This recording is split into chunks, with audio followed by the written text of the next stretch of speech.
The mustachioed one led the mission to rescue the princess. The one in blue may wish to see the crown jewels. He's an avid ring collector, and he may suddenly curl up into a ball. Perfectly normal.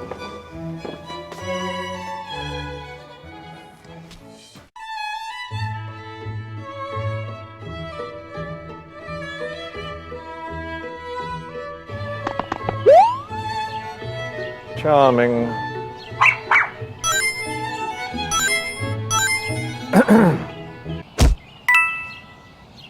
Hey, who ordered the chili dog?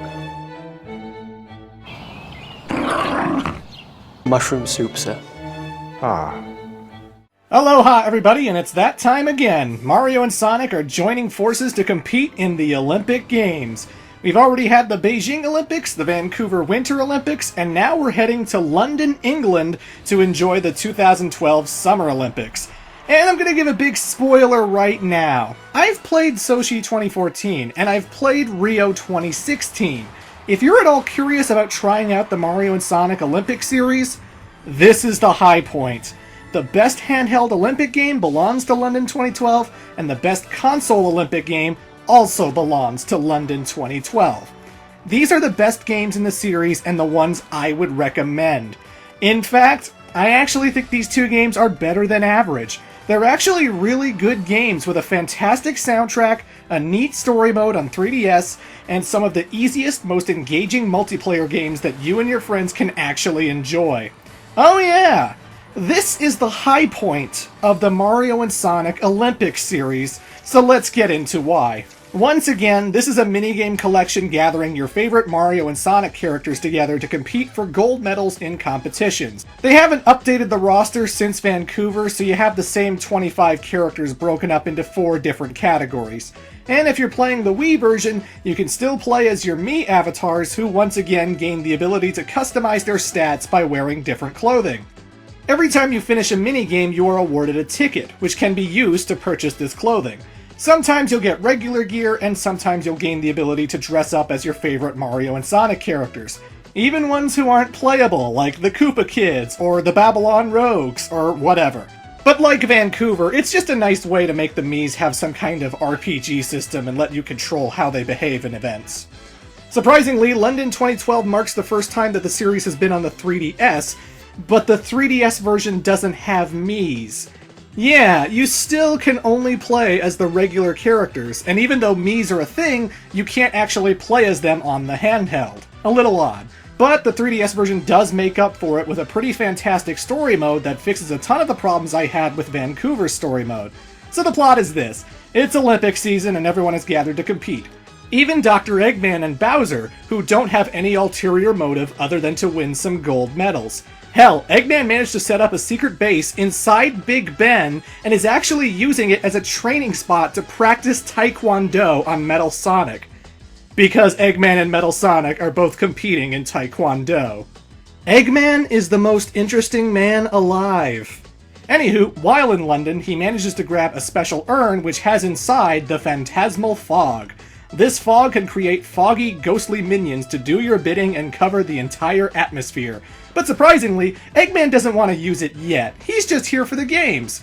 But unfortunately, Eggman and Bowser both don't receive invitations to compete, and this sets them over the edge. See, first, they were late getting them because all the girls were handling the invitations, then left them unattended so that the wind could blow them all over the place, and Eggman and Bowser's disappeared. So they made new ones, but then the idiot Toads managed to lose them when they were delivering the things. Way to go, guys! Because when Eggman and Bowser don't get their invites, they get pissed. So Eggman decides to unleash the fog all over London and ruin the games, using Bowser's army as muscle to protect his fog machines. So the story mode mostly follows Mario, Sonic, and his friends as they take out the fog generators and battle with all the various fog enemies that come their way. Not by kicking their ass, of course, but by competing with them in Olympic events. Fog minions hate losing a game of javelin throw, after all. And of course, Eggman and Bowser have employed some help to protect the machines, so you'll see guest characters like Kamek, Rouge, Bowser Jr., Eggman Nega, and etc. And you'll have to compete with them to save the day as well. The story mode is pretty extensive, sometimes with cutscenes that go on for 5 minutes or so, but at least you don't have to navigate any world map this time. It's a straight up linear adventure where you complete minigames and then just move on to the next one. Cutscene, game. Cutscene, game. And that's the way I like it.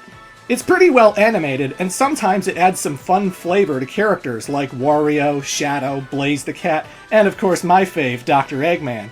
I love seeing Eggman just getting excited to win the gold while Orbot and Cubot act like idiots in the background. Of course, our story mode ends with Mario and Sonic saving the day and destroying Eggman's fog machine, but good news! Once the heroes learn why the bad guys started doing bad things, they offer to let them compete in the Olympics anyway. So all's well that ends well. Well, except for the media response to letting supervillains compete in one of our most prestigious events mere hours after they terrorized an entire city. This guy blew up half the moon and he gets to compete in the Olympic Games? What the fuck, Mario and Sonic? So yeah, the story mode's good and the 3DS version does have some pretty fun minigames too. Because it's a handheld, it focuses more on a single-player experience than it does a multiplayer one. So while the Wii version has a fully built-in soccer game that you could play with 3 of your friends, the 3DS version actually makes a minigame out of scoring a goal in soccer. You stand there while someone kicks the ball to you and you try to get past the goalie. Or how about the 3DS hockey minigame, where you play as 2 characters passing the puck back and forth between each other while the Shy Guy team you're facing against tries to intercept those passes, by just standing there and doing nothing. But it plays pretty fun because it's essentially a game of Pong while you move your characters to where the puck will be. I like the badminton one where, again, the Wii version has a straight-up real game of badminton built in, but the 3DS game makes a Simon Says activity out of it, by making you decide whether to swing for it or dodge it and let it go out of bounds, while the game gets faster and faster, of course. It's a lot of these quicker, simpler activities that actually make playing through the 3DS story mode a lot more entertaining than it has any right to be. And thankfully, I never encountered anything as bullshit as the Vancouver 2010 hockey minigame that made the final boss so annoying last time. Nah, this time you have to speed walk during the final boss, and it's a lot more fun. Oh gee, Sonic speed walking against Bowser? Yeah, I wonder who's gonna win. The 3DS goes out of its way to make the minigames distinct from the Wii version, and I appreciate that. Who would have thunk to make a short minigame out of a marathon race by having a game where the competitors must grab the best water bottles that pass by to give them energy to compete? That's pretty random, but I like it. I don't love every minigame in the 3DS one. They definitely like to utilize stylus control and the new gyro controls in some of these. Sometimes they work, and sometimes I don't. But I just like the range of activities in the handheld enough to not be bothered by it. My other big problem with the 3DS version is that you can't play every minigame with whoever you want. Games are broken off into 5 groups: Heroes, Wild Ones, The Girls, Challengers, and Tricksters. And that's it. There's a wrestling minigame and only the heroes can compete. So I can judo throw Mario around as Sonic, but I can't throw Sonic around as Eggman because he's a trickster character. What the hell? The Wii version lets you be whoever you want, and it's disappointing that I can't control Eggman as a weightlifter when the dude's been shown to be a master of everything in every other previous game. Let Eggman lift, bro! If you need a handheld Mario and Sonic game, make it London 2012. The best story mode, the best minigames, and with London's soundtrack, it sounds fantastic too. So now we move to the Wii version, which is essentially a sequel to the 2008 Beijing game. It's Summer Olympics. You can bet we'll be seeing some returning activities like track, javelin throwing, long jumping, and swimming competitions. But the game does offer a whole bunch of new stuff. Tons of dream events and a really simplified but fun control scheme that makes every game easy to manage with just a singular Wii remote. The nunchuck is no longer necessary like it was with Beijing, so a group of 4 friends can enjoy these activities nicely. I think what I really like about the control and stuff this time around is the abundance of context warnings that are always telling you what you should be doing, as well as a reliance on these circles that close in on actions, letting you know when the right time to swing is. This is one party game where you actually don't have to read the tutorial for a long time before you get into a game, because they're usually showing you how to play and spelling it out during the event itself. It makes it more casual, but still keeps things super competitive, which is perfect for a game that you're going to sit down and play with your friends. The game has a ton of built-in game types too. You're not just waggling all the time. You like Wii Sports? Well then you'll like table tennis. You like soccer games?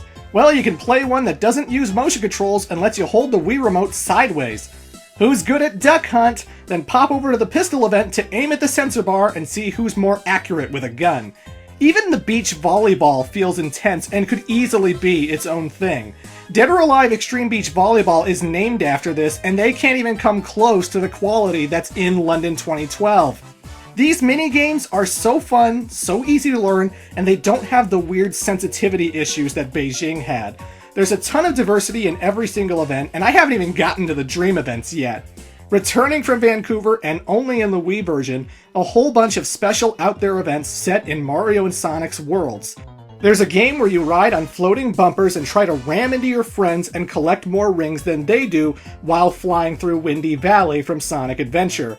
In one game, you have to ride horseback as a team and protect a bunch of Yoshi eggs from Kamek as he tries to attack you and knock them off, complete with huge jumps, chain chomp chases, and dodging the flaming obstacles that try to come your way.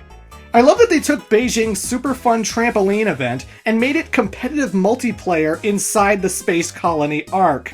And the best thing, the Mario Galaxy team boss fight, where you have to manipulate your 4 characters into these rings to build up energy to fly into the Piranha boss who's shooting fireballs at you. These Dream events kick so much ass. Not only are they a great tribute to the world they take place in, but it definitely adds a lot more of a Mario Party vibe to these minigames, which makes it all the more fun with friends. Again, I played through Rio 2016 recently, on both the Wii and 3DS, and I was so bored and underwhelmed by how lame it was. I actually thought it was one of the worst games I had played in 2016. Jumping into London 2012 again was so refreshing, and I instantly remembered why I thought Rio sucked so much. And we'll get to that video, I don't know, 2 years from now? This game rocks. In fact, I wish I could see more YouTubers play this game. Brain Scratch, you played Fortune Street, but you haven't played this yet? Get on that! This game is so out there with minigames, and it's still fun to see some of the more serious and intense characters play through a game of, I don't know, Rhythmic Ribbon. Once again, I give you the beauty and grace that is Dr. Eggman.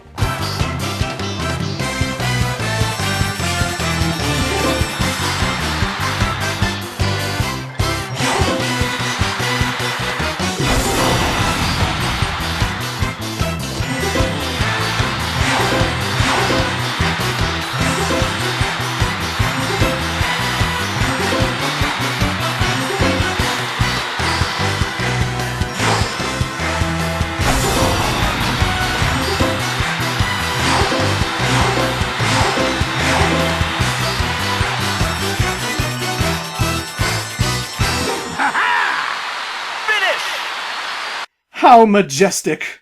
Another thing that's overlooked about this game is the soundtrack. I know most people have heard the Mario and Sonic remixes, and they are pretty great. Hell, this game came out before Mario Kart 8, and it's amazing to hear Mario Circuit played like it's on Saturday Night Live.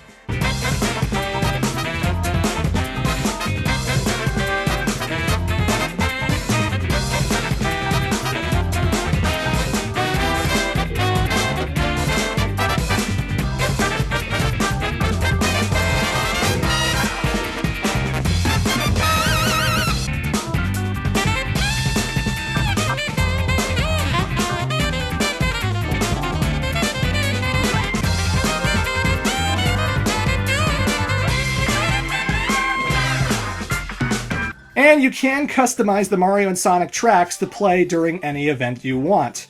Which means...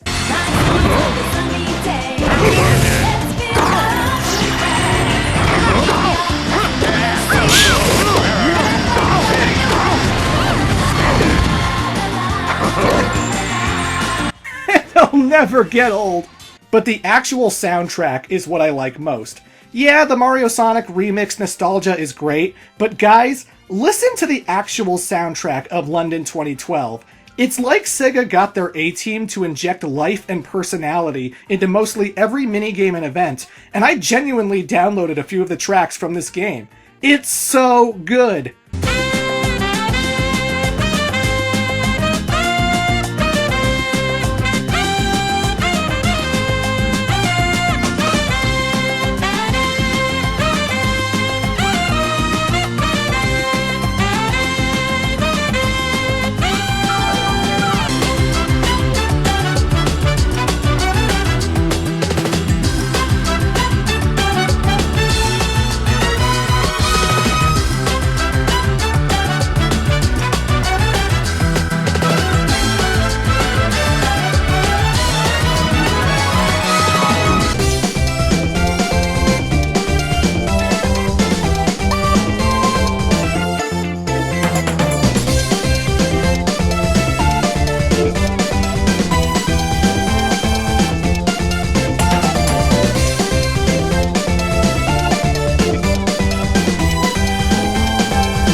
God damn, the music is great.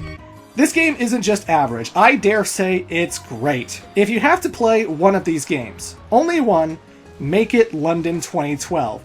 I promise you that this is the definitive version of these games, and the Wii version actually makes for a pretty satisfying multiplayer party game for you and your friends. There was actual effort here to make a fun, satisfying party game, and I think more people should give it a shot. So yeah, this is the high point, folks. It reached its greatest potential, and I recommend getting it. Oh, but skip the London party mode. The minigames you play in this mode aren't as good as the actual minigames, and it's lame, and I never really play it. It's like that mode in Smash Brothers that nobody plays. But if you stick to the main stuff, you'll have a good time. Just like my pal Silver here. He's a good guy. Look at him on those uneven bars. He's so athletic. Silver's a good guy, man. Silver's a good guy. But anywho, folks, I don't have too much to say about this one. It's a great minigame collection. You should give it a shot. That's Mario and Sonic at the London 2012 Olympic Games. Next up in the Sonic retrospective, we're going to finish what we started. It's time to play Sonic the Hedgehog 4, Episode 2.